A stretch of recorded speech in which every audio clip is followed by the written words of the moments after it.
le discours de ce soir, j'aimerais solliciter les personnes qui sont actuellement dehors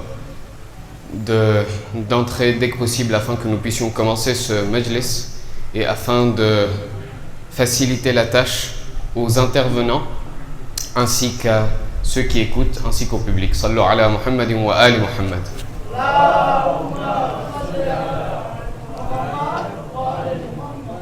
Rahimallahu man qara'a surat al-Fatiha.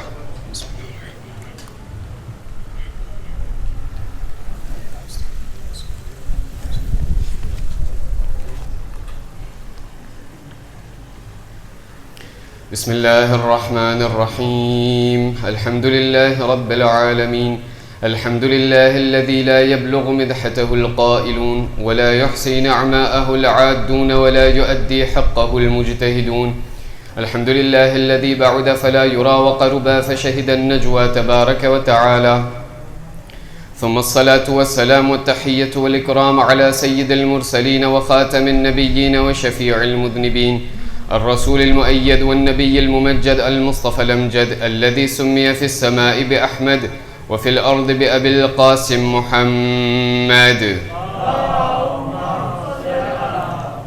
وعلى أهل بيته الطيبين الطاهرين المعصومين الذين أذهب الله عنهم الرجس وطهرهم تطهيرا لا سيما على الإمام المنتظر وحجة الله الثاني عشر ابن العسكري المنتظر ولعنة الله على أعدائهم أجمعين من الآن إلى قيام يوم الدين. أما بعد فإن الله الصادق العليم قال في كتابه الكريم القرآن الحكيم أعوذ بالله من الشيطان الرجيم بسم الله الرحمن الرحيم ربنا واجعلنا مسلمين لك ومن ذرياتنا أمة مسلمة لك صدق الله العلي العظيم.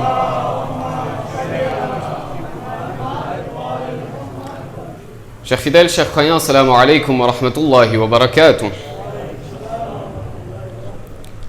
Pourquoi mes enfants ne sont pas religieux? Pourquoi mes enfants ne m'obéissent pas? Pourquoi mes enfants ne m'écoutent plus? Tout ceci sont des questions qui sont de plus en plus entendues et que nous entendrons de plus en plus dans le monde musulman et plus particulièrement au sein de notre communauté. Effectivement, force est de constater que malgré les maints efforts des familles, malgré les maints efforts des parents, les efforts sans relâche des parents, nous voyons que ces mêmes efforts semblent incapables et semblent ne pas donner de réponse face à leurs enfants. Nous voyons que dans ce monde, malgré le fait que les parents travaillent sans relâche, les parents consacrent de leur temps, consacrent de leur argent, consacrent toute leur énergie dans leurs enfants, mais lorsque, arrivé à une certaine période, arrivé à un certain moment, eh bien ces mêmes parents remarquent et se rendent compte que tous leurs efforts sont tombés à l'eau.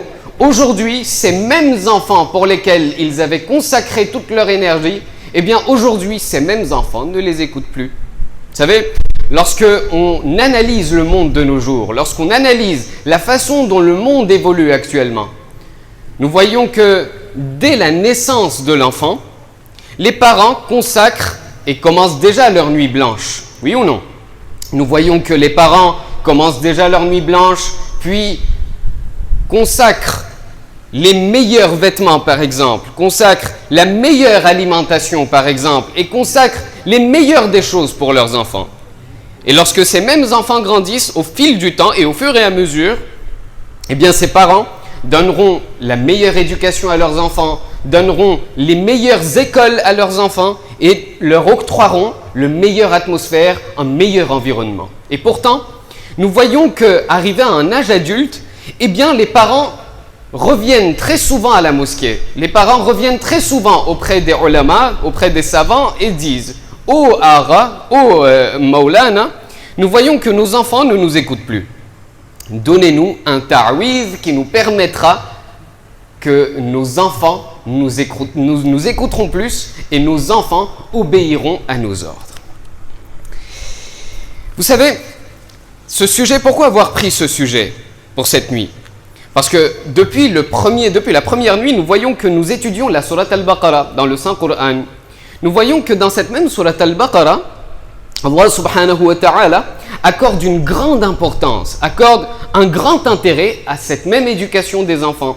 Allah subhanahu wa ta'ala, dans le chapitre 2, verset 128, relate la dua et l'invocation que Nabiullah Ibrahim avait prononcée vis-à-vis de Allah subhanahu wa ta'ala. Il dit Bismillahir-Rahmanir-Rahim Rabbana waj'alna muslimayna lak wa min dhurriyyatina ummatan muslimatan lak. Ô notre Seigneur, fais de nous tes soumis et de notre descendance une communauté soumise à toi. À un autre côté, nous voyons que notre sixième imam, Sadiq Ali Muhammad, Ja'far ibn Muhammad al-Sadiq, salawatullahi wa salamuhu alayhi, nous rappelle d'une façon incroyable, d'une façon extraordinaire, l'importance de l'éducation des enfants. Car au final, mes amis, je vois non seulement des jeunes parents, je vois des grands-parents ici présents, je vois également des futurs parents ici présents. Ce sujet et cette analyse nous concerne tous, mes amis. Pourquoi ? Parce que nous sommes tous des membres de la communauté. Nous sommes tous les membres d'une même communauté. Voyons ce que l'imam al-Sadiq nous dit. L'imam al-Sadiq dit, vous savez, lorsqu'une personne va mourir, va décéder, et lorsqu'elle sera mise dans la tombe, eh bien la première nuit, nous savons tous que 2 anges viendront questionner ce défunt. Ces 2 anges qui s'appellent Munkarin wa Nakir.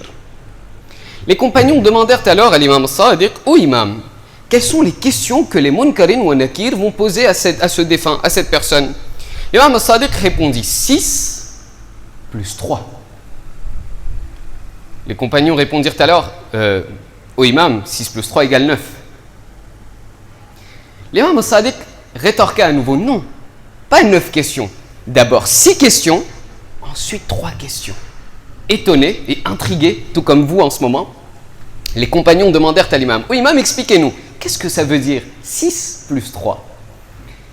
L'imam répondit alors, les 6 premières questions que les Munkar et Nakir vont poser, si tu arrives à répondre à ces 6 questions, c'est alors que les Munkar et Nakir te poseront les 3 prochaines questions. Attention, il y a des levels. Tu réussis d'abord à répondre aux 6 premières questions, c'est alors que viendra le tour des 3 prochaines questions. Si tu n'arrives pas à répondre aux 6 premières questions, ton châtiment va déjà commencer. Les compagnons prirent leur souffle et leur courage à 2 mains et demandèrent à l'imam, ô imam, quelles sont les 6 premières questions? L'imam commença alors à énumérer les questions. Man Rabbuk, qui est ton Dieu? Tu devras répondre, Allah est mon Dieu. Qui est ton prophète? Muhammad sallallahu alayhi wa alihi est mon prophète.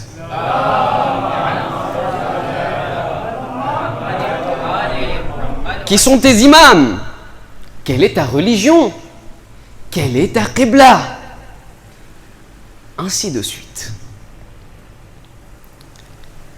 C'est alors que lorsque ces 6 questions seront posées, viendra le tour des 3 prochaines questions. On dit, mais quelles sont les 3 questions? Il a dit, la première question, Allah subhanahu wa ta'ala nous a demandé de te dire, de te faire parvenir cette question. Ô croyants, ô défunts, rends-nous compte d'une chose. Tu devras nous rendre des comptes. La première nuit de ta tombe, quel compte? Rends-nous compte de la jeunesse que Allah subhanahu wa ta'ala t'avait accordée. Rends-nous des comptes de chaque seconde, chaque minute que tu avais passée de ta jeunesse. Où est-ce que tu les as passées? Première question. Si tu n'arrives pas à répondre, je ne vous dis pas parce que ce n'est pas le sujet et on risque de ne plus me donner le mimbar, mais on va directement passer, ça vaudra mieux pour nous tous.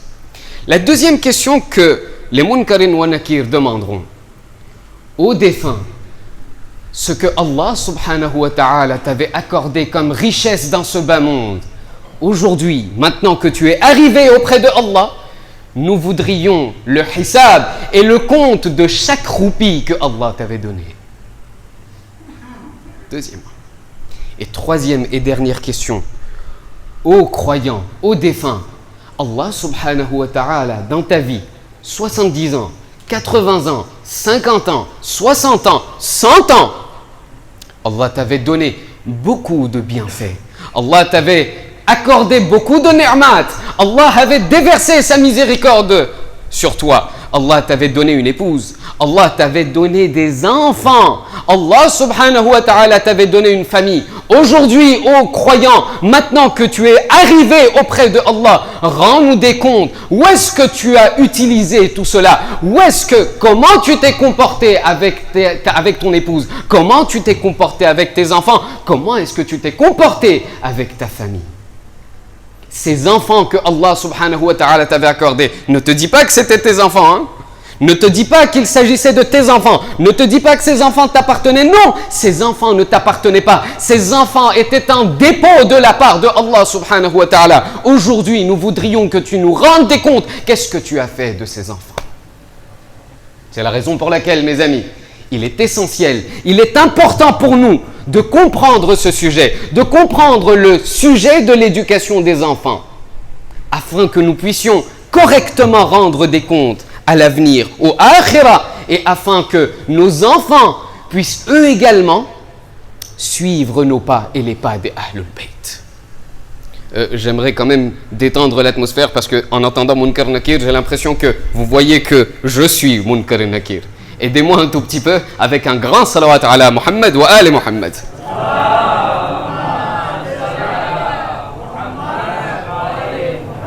C'est la raison pour laquelle, mes amis, vous savez, lorsque on demande à ses parents, pourquoi est-ce que vous dites que vos enfants ne vous écoutent plus, vos enfants ne vous obéissent plus? Ils vous diront, non mais vous savez, nos enfants maintenant sont devenus indépendants. Nos enfants sont maintenant devenus adultes. Nos enfants nous arrivent ici maintenant. Ils ne nous écoutent plus. Dès qu'on dit quelque chose, ça hausse le ton. Quel est le problème? On ne sait pas. Pourtant, nous avions bien éduqué nos enfants. Mes amis, parfois il faut se demander.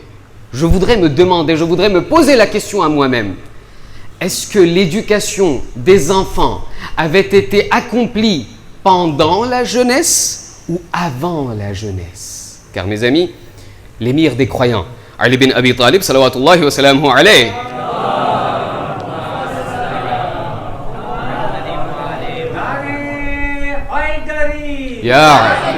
l'émir des croyants m'apprend. Oh mon cher jeune, oh mon cher ami, tu sais, l'éducation des enfants ne commence pas pendant la jeunesse. L'éducation des enfants commence avant la naissance de ces enfants. L'éducation des enfants commence avant leur naissance. C'est la raison pour laquelle, ô mon croyant, l'imam Ali qui dit, ô mon croyant, ô mon frère croyant, lorsque tu cherches une épouse pour toi, ne cherche pas laquelle est la plus belle, ne cherche pas laquelle est la plus jolie, ne cherche pas laquelle est plus ravissante. Non, lorsque tu cherches une épouse pour toi, dis-toi en tête que je suis à la recherche de la mère de mes enfants. Lorsque tu recherches un mari, ô chère croyante, ô sœur croyante, lorsque tu cherches un mari, lorsque tu cherches un époux, eh bien dis-toi en tête que je ne suis pas en train de chercher le meilleur des maris. Je ne suis pas en train de chercher un prince charmant. Je ne suis pas en train de rechercher l'homme le plus riche. Non, je suis en train de rechercher le père de mes enfants. Pourquoi? Parce qu'il n'y a que ça qui sert dans l'éducation, mes amis. Mais où est-ce qu'on a tendance à avoir des failles dans notre vie, dans notre éducation? Vous savez, lorsqu'on étudie la vie d'un membre lambda dans la communauté, on a tendance à faire cette erreur. Je ne parle pas d'ici, je ne vous connais pas. Mais lorsqu'on parcourt le monde, il y a une chose qu'on remarque très souvent. Dans une maison, nous avons des parents, nous avons des enfants qui ont un grand âge, un âge disons 12, 13, 14 ans, qui sont du coup au collège. Eh bien, on a eu la chance de rencontrer des parents qui étaient de telle façon qu'ils avaient des enfants. Ils avaient beaucoup d'enfants, alhamdoulilah. De l'âge de disons 12, 13, 14, 15 ans. Eh bien, lorsqu'ils vont à l'école, nous avons un cours que l'on appelle la musique. Eh bien, les parents qui étaient tellement concentrés, assidus sur leur éducation, tu dois avoir 20 partout, hein. même en musique. Très bien. Lorsqu'on est allé voir ses parents en disant, chers parents, vous savez que la musique est haram, vous savez que la musique n'est pas recommandée en islam, etc., etc., eh bien, les parents nous ont directement répondu, réponse qu'on entend très souvent. Mais laissez au cheikh, ce n'est qu'un enfant. Ce n'est qu'un enfant. Nous sommes-nous jamais demandé qu'est-ce qu'un enfant aux yeux de Allah subhanahu wa ta'ala? Parce que pour nous, jusqu'à l'âge de 16-17 ans, ce n'est qu'un enfant. Demandons à Allah subhanahu wa ta'ala ce qu'est un enfant. Allah subhanahu wa ta'ala dit dans le chapitre 24, Surat An-Nur, verset 31, Bismillah ar-Rahman ar-Rahim. Wa qul lil mu'minat, ô mon prophète, dis aux croyantes, dis aux femmes de ta communauté, de baisser leur regard, de garder leur chasteté. Je laisse la version arabe, je vous invite à ouvrir votre Saint Coran dans vos applications. Allah subhanahu wa ta'ala dit aux prophètes, dit aux croyantes de baisser leur regard, de garder leur chasteté et de ne montrer leur parure, de ne montrer leur beauté qu'à certaines personnes de leur famille, à certains mahrams. Puis Allah subhanahu wa ta'ala cite quelques mahrams, le père et telle famille, et telle famille, et tel membre, et tel membre. Puis Allah subhanahu wa ta'ala dit أو الطفل الذين لم يظهروا على عورات النساء. Tu sais ce que c'est un enfant? Au prophète, dis aux femmes de ta communauté que pour elles, lui son mahram, son père, son mari, etc., etc., ou encore les enfants, tout enfant qui ne sait pas encore faire la différence entre le bien et le mal. Aw-tifl, remarquez bien le terme utilisé par Allah, ou tout enfant impubère, la traduction du Saint-Coran, tout enfant impubère qui ne sait rien des parures et du corps de la femme. Mes amis, qu'est-ce que vous allez me dire à 13 ans, aujourd'hui, de nos jours, à l'île Maurice, un enfant de 13 ans, vous allez dire que c'est un enfant? Mes amis, aujourd'hui, à l'âge de 9 ans, un enfant sait bien plus de choses que vous et moi. Et je pèse mes mots. Mais non, nous on dit que, oh là là, laisse tomber, ce n'est qu'un enfant. Le saint prophète Muhammad sallallahu alayhi wa sallam. Et je traverse très vite parce que je dois couvrir une autre partie. On m'a dit, Cheikh, vous avez parlé très peu de la istikhara. Si on a le temps, si le temps m'accorde, si le temps est avec moi, nous continuerons très rapidement. Le saint prophète dit au sujet de ces mêmes enfants impubères, dit, vous savez, les enfants impubères, selon le Coran, le saint prophète dit, vous savez, lorsqu'un petit enfant impubère, qui ne sait encore rien du bien et du mal, lorsqu'un enfant impubère commet une mauvaise action, à Dieu ne plaise. Il a par exemple volé, il a par exemple dit un gros mot, il a par exemple n'importe quel exemple. Lorsque un enfant impubère commet une mauvaise action, eh bien Allah subhanahu wa ta'ala ne note pas, ne compte pas cette mauvaise action dans ses amal et dans ses comptes. Puis le prophète poursuit. En revanche, lorsque ce même enfant commet une bonne action, lorsque ce même enfant accomplit une bonne action, eh bien Allah subhanahu wa ta'ala note cette bonne action dans ses propres comptes, dans les comptes de l'enfant, lui accorde les thawab à ce propre enfant, non seulement, mais il accorde également la dividende aux parents de cet enfant. Le jour du Qiyamah, le prophète ne s'arrête pas, le prophète poursuit. Le jour de la Qiyamah, eh bien Allah subhanahu wa ta'ala, lorsqu'il fera lever, lorsqu'il fera ressusciter cet enfant, eh bien Allah accordera à cet enfant, à ce même enfant, la force et le pouvoir de faire la shafa'a pour ses parents. Et c'est grâce à ce même enfant impubère que les parents iront au paradis. C'est grâce à ce même enfant qui, dès son jeune âge, dans son enfance, avait accompli une bonne action.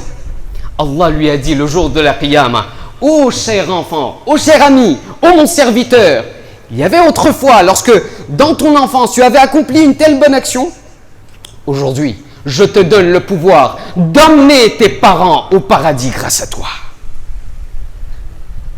Vous savez pourquoi est-ce que l'islam accorde une grande importance à cet âge impubère, mes amis, cet âge insouciant. Lorsqu'on dit « Non, mais ce n'est qu'un enfant, laisse-le, il ne veut pas venir à la mosquée. » L'enfant dit « Mais je veux venir à la mosquée. » Non, mais tu es fatigué, tu as école demain.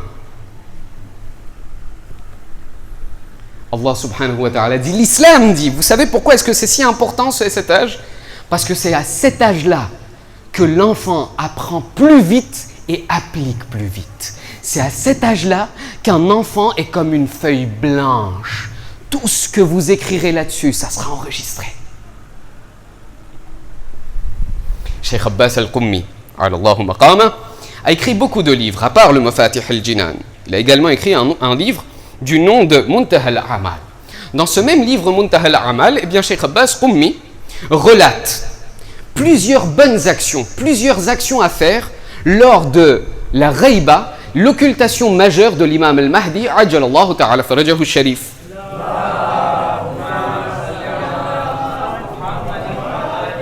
Et je passe très vite parce que je n'ai plus assez de temps. Cheikh Abbas al-Qummi dit, vous savez, la plus grande des actions, la meilleure action à faire lors de la période de l'occultation majeure, vous savez c'est quoi? C'est attendre le Mahdi. Puis on lui a demandé, mais comment est-ce qu'on peut attendre le Mahdi? Parce qu'on peut faire beaucoup de choses. On peut rester les bras croisés, on peut attendre que le Mahdi arrive, on peut, je ne sais pas quoi, on peut rester devant Netflix. Quelle est la meilleure action? Comment attendre le Mahdi de la meilleure des façons? Eh bien, Cheikh Abbas al-Qummi dit, vous voulez attendre le Mahdi de la meilleure des façons? Il y a une chose, il y a une solution. La meilleure façon d'attendre le Mahdi est de préparer vos enfants, de bien éduquer vos enfants. Vous savez pourquoi? Pour que lorsque le Mahdi revienne, pour que lorsque le Mahdi réapparaisse, je puisse venir auprès de mon maître en disant « Ô Mahdi, ô Maoula, ô mon maître, je suis peut-être pécheur, je suis peut-être un alayak, je ne suis peut-être pas digne de faire partie de votre armée, mais ô imam, j'ai au moins préparé mes enfants pour que lorsque vous reveniez, je puisse vous les offrir et je puisse vous offrir mes enfants pour qu'ils puissent faire partie de votre armée. » Maintenant, lorsqu'on demande aux ulama, à la lumière des hadiths des ma'soumines et à la lumière des histoires des ulama, je vous ai ramené 5 points pratiques à implémenter dans notre vie, à appliquer dans notre vie, afin que nous puissions avoir un tarbiya efficace. Premier point. Les ulama nous disent à la lumière des riwaya, vous savez, la première chose que l'on doit faire si on veut bien éduquer nos enfants, vous savez c'est quoi? La première des choses, faire aimer la religion à nos enfants. Il y avait une époque, lorsque l'enfant rentrait de l'école, « Hé, Moussallo, prie, tu as fini ton namaz, tu as fini ta lecture, tu as fini ton Coran. » Non, cette époque est révolue, mes amis. Les ulama nous disent, nous sommes maintenant à une époque à laquelle, lorsque ton enfant rentre chez toi, au lieu de lui donner des ordres, au lieu de lui ordonner de prier, la meilleure solution, une meilleure façon de faire aimer la religion à ton enfant, est que lorsqu'il rentre chez lui, tu lui dises « Oh mon fils, toi aussi tu es fatigué, moi aussi j'ai travaillé, toi aussi tu as travaillé, je sais que tu es fatigué, moi aussi je suis fatigué, mais nous avons un rendez-vous avec Allah. Mets ton moussallo, prépare ton moussallo, moi aussi je prépare mon moussallo, faisons namaz ensemble. Je sais que tu es fatigué, oh mon enfant. Moi aussi, je suis fatigué. Communiquons un peu avec Allah. Ouvre ton Coran, j'ouvre mon Coran. Parlons tous les deux avec Allah. Première des choses. Deuxième des choses, leur transmettre le peu de religion que nous avons et en faire un héritage spirituel. Lorsque je prépare mon testament, je ne sais même pas si je l'ai préparé, mais lorsque je prépare mon testament, telle somme figure dans tel compte bancaire, figure dans tel pays, figure dans... Ceci appartiendra à mon premier enfant. Telle somme et telle richesse appartiendra au deuxième. Mes chers amis, avons-nous déjà vu un testament dans lequel une personne mourante est écrite? Tel, ô mes enfants, n'oubliez pas tel enseignement que je vous avais donné? Réflexion. Est-ce que j'ai déjà donné un héritage spirituel à mes enfants? le peu de savoir que j'ai, est-ce que je l'ai déjà transmis à mes enfants en leur disant, quoi qu'il arrive, que vous alliez à la mosquée ou pas, c'est votre choix, c'est votre problème. Mais écoutez au moins la partie de la religion que moi j'ai apprise et que j'aimerais vous transmettre. Car vous savez mes amis, et on le dit très souvent, on le dit toujours, le premier madrasa des enfants, vous savez c'est quoi? C'est la maman mes amis, c'est la maison. Deuxième des choses. Troisième des choses, semer les graines du akhlaq en eux. Viendrons ici, lorsque nous allons dans les différentes jamas, nous avons des personnes âgées de la communauté qui nous disent, vous savez, non mais les jeunes d'aujourd'hui, aucun respect. Ah oui, pourquoi? Je ne sais pas, lui il voit qu'il y a très peu de chaises ici, ils prennent toute la place, nous sommes debout et ils ne nous demandent même pas. Nous passons en face des jeunes, aucun salam, aucun kalam, rien du tout, comment vous allez? Nous faisons salam, on ne nous répond même pas. Et nos jeunes ainsi, Vous savez mes amis, lorsqu'on voit, parfois, je ne dis pas tout le temps, parfois, ne nous arrive-t-il jamais de penser que finalement, le reflet, les enfants que nous voyons à la mosquée, c'est le reflet des habitudes et des comportements qu'ils passent et qu'ils voient à la maison? Qu'est-ce que nous avions dit? Nous avions dit que les enfants sont une feuille blanche. Tout ce qu'ils verront à la maison, tout ce qu'ils verront dans les foyers, ils le reproduiront, mes amis. N'avons-nous donc jamais pensé que lorsque mes enfants vont à la mosquée, lorsque mes enfants vont dans une place publique, eh bien leur comportement, ce n'est que le reflet de mes comportements. Quatrième des choses. Nos ulama nous disent, construisez le aql de vos enfants avant que quelqu'un d'autre ne le fasse à votre place. Vous avez déjà entendu parler de Buzz l'éclair? Vous avez déjà entendu parler de Buzz l'éclair? Le dernier qui vient de sortir il y a quelques années. Je ne peux malheureusement pas m'exprimer plus ouvertement. Nous avons tendance à nous dire, non mais ce n'est qu'un dessin animé. Ce n'est rien, ce n'est qu'un film. Ce n'est qu'un... La personne, le réalisateur de ce film, la personne qui a réalisé Buzz l'éclair, on lui a demandé, pourquoi est-ce que tu as créé ce film? Comment est-ce que tu as conçu ce film? Eh bien, cette même personne qui était un psychologue a alors répondu, on m'a demandé de concevoir ce film, on m'a demandé de construire ce dessin animé pour promouvoir les affaires, pour promouvoir le comportement des qawm Lout aux enfants.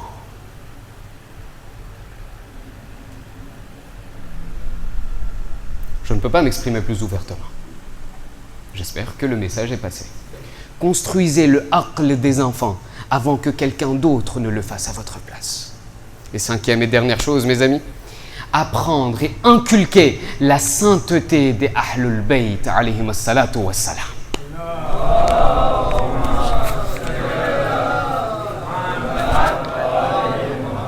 Karbala a eu lieu, la tragédie de Karbala a eu lieu. Les femmes et les enfants ont été captifs, ont été emmenés à Koufa. Lorsque les enfants, ce n'est pas du Masaïb, lorsque les captifs ont été emmenés à Koufa, on a tendance à entendre, et nous l'entendrons bientôt, Inch'Allah, que lorsque les Ahl Haram sont entrés à Koufa, les gens lançaient des pierres sur les captifs. Mais nous avons tendance à sauter, à omettre ce détail. Ce n'étaient pas les Koufites eux-mêmes, ce n'étaient pas les parents qui jetaient des pierres, ce n'étaient pas les parents qui lançaient des pierres, c'était les enfants des Koufites. Vous savez pourquoi? Car dès le jeune âge, dès l'enfance, le brainwashing qu'on commence déjà, ce sont des captifs, ce sont nos ennemis, ce sont les ennemis de l'islam, ce sont elles. Mes amis, lorsque Sayyida Zainab salamullah alayha a vu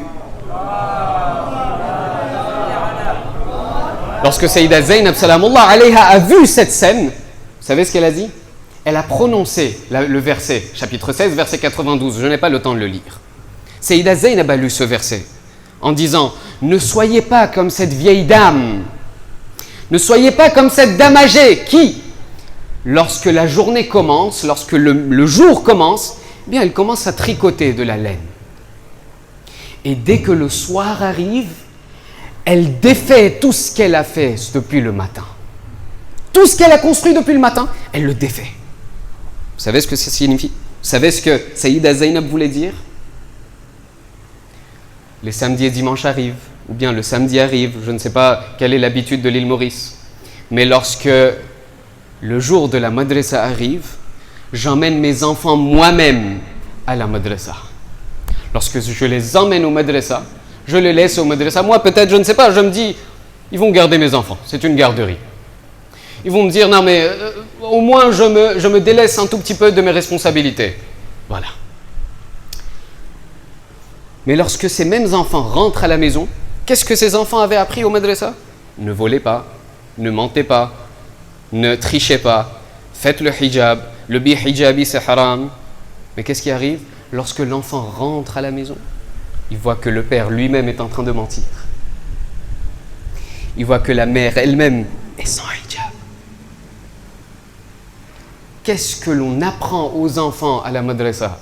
Et qu'est-ce que moi, en tant que parent, je donne comme image à mes enfants? Sayyida Zainab dit, vous faites des efforts vous-même de vos propres mains. Ne gâchez pas tous vos efforts, ne les mettez pas à l'eau. Mes amis, dernière question d'ouverture. Et j'ai terminé. L'imam réapparaîtra dans un instant. L'imam réapparaîtra demain. Lorsque l'imam viendra à l'île Maurice et viendra à la mosquée de Port-Louis. Est-ce que mes enfants sont dignes que je puisse les présenter au Mahdi?